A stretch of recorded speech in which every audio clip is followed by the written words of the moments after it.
Hey everybody, Logan here.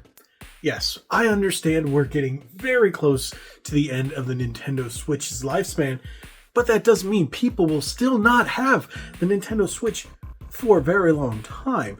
I have a feeling it's going to be one of those consoles that almost runs alongside its successor, the Switch 2 or Super Nintendo Switch or whatever Nintendo plans on calling it. But people are still having a little problem. What is that called? Stick drift! Yes, and that doesn't mean people still won't have it in the future, because if you don't currently have it now, it doesn't mean you won't have it 2, 3, 4, 5, 10, 20 years from now. Will people still be playing their Switch 20 years from now? People still play the NES and Super NES, Nintendo 64, so why wouldn't they play the Switch, right? Well, if you don't want to have to worry about stick drift anytime in the future, and for all of you who own quite a few Nintendo Switch games like myself, you don't want to deal with stick drift. So how do you combat that? By getting the EasySMX S15 Wireless Joy-Con. So EasySMX has put out quite a few good controllers. But are these Joy-Con going to be just as good? Hopefully. There's only one way to find out, right? Unbox it, test it. Let's do this.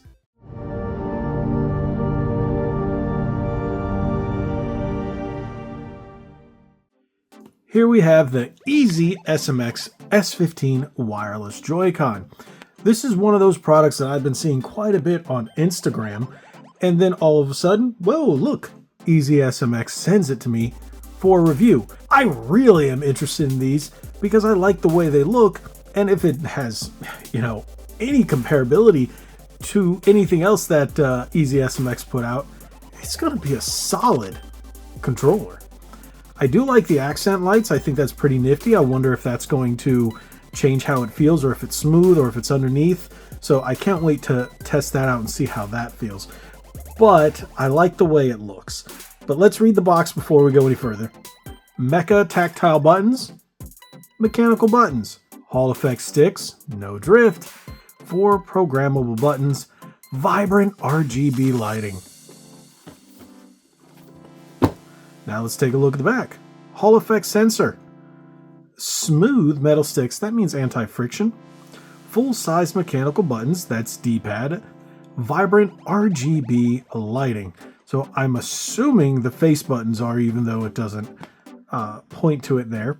Finely tuned 6-axis gyroscope. Can they use that? Can they use that? Isn't that trademarked Sony?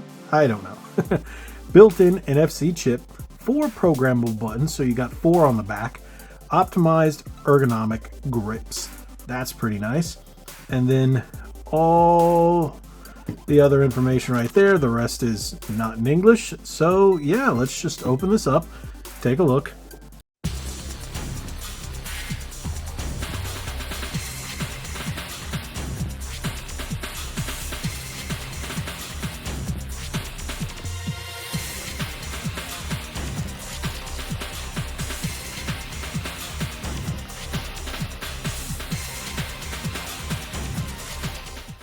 Wow, that's nice. Those are really nice looking. That was the one thing that I could not tell from the images, but yes, the lighting right here on the face does go along with the ergonomics on the front. If you look at the sides, that's funny. There you go. Smart. Slide down. Some people don't know. It's got that back to hold it up depending on how you're looking.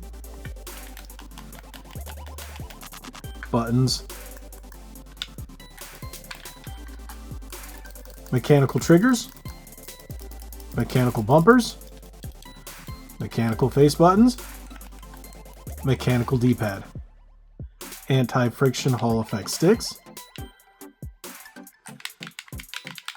Now, one thing I noticed, we've got extra set of sticks just in case you want the longer ones. So those are going to be the standard size. Those are going to be the longer ones. All the other ones are membrane. These are membrane in the back. That's fine. That's actually very comfortable. If you look at them, they have your textured grips here, and then the design follows the flow of the lights. Is there any power on any of these? No, it doesn't look like it. So it looks like it's going to run from the power of the Switch for the time being. But if you look at the bottom, they have 2 USB Type-C cables to charge them if you want to charge them individually. Otherwise, they will charge when you're charging the Switch. All right, so let's test them. Here we have my beautiful red Mario Bros. Switch OLED. So we're going to pop off the Joy-Con. And then we're going to pop these on. There you go. Recognizes them as gray. Oh, look at them lights. That's nice. So you have the home button, your screen capture button, and then you have your programmable turbo buttons right there. So we have the back buttons that also control the extra features, including the lights as well. So that's pretty nifty. The ergonomics look pretty good on the Switch. It's not something crazy. I've always wondered why they do that, but it's more along the lines so when you lie it down, it doesn't wobble or anything. It just stays straight. But it's interesting. I like it. I like the way it looks. It's not too shabby. That's kind of interesting to see 3 Type-C connectors on the bottom. All right, so as you can see, it syncs up right away. We're going to test it out with Crysis because that's what I test every one of these controllers with. Why? Because it has all the features and it's a first-person shooter. I think it's, usually one of the best ways to test a controller is with an FPS. So, boom, there you go.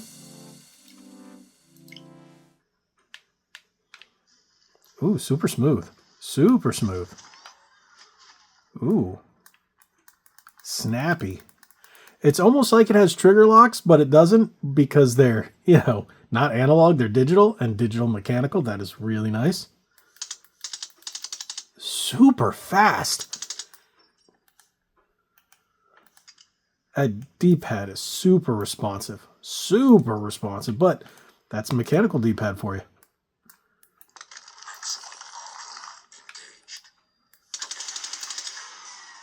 All right, now we need to check to see if there is gyro while it's connected. And there we go. Yep, gyro.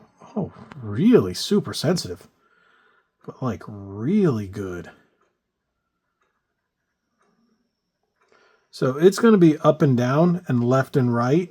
You're going to have to move your whole Switch around for that. I always suggest if you're using gyro to disconnect the Joy-Cons and then use them that way. So let's try that.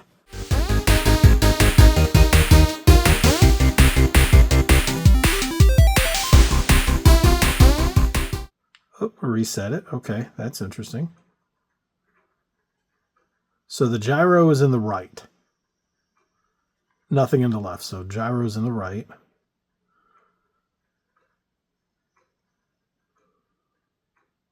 Very nice. Don't touch the stick. It'll mess it up. Very nice.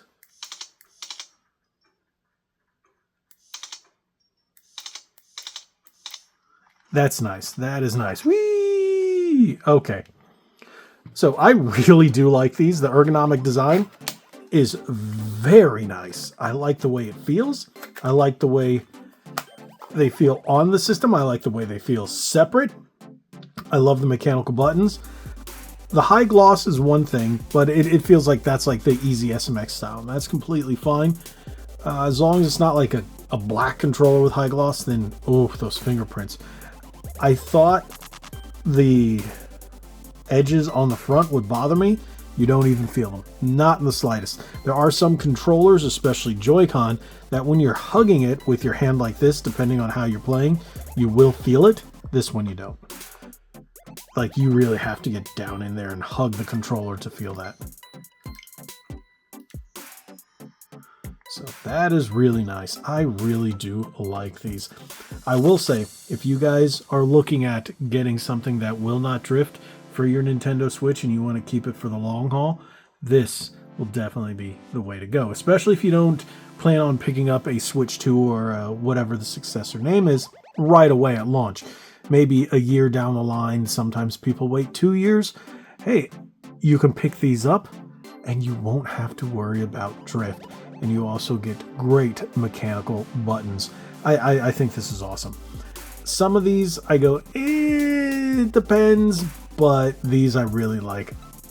At this point, there's probably been one other brand of Joy-Con that I think is like really good. I think this might replace it. But I think that's for a different video. So thank you guys so much for watching. If you haven't already, hit that subscribe button, hit that like button, share this video. Thank you, EasySMX, for sending me this. The EasySMX S15 Wireless Joy-Con for the Nintendo Switch. You can use it on your regular Switch or your Switch OLED. So, hey, there you go. Again, thank you guys so much. Hit that subscribe button. God bless you all. Like what I always say, be legendary. Thanks again.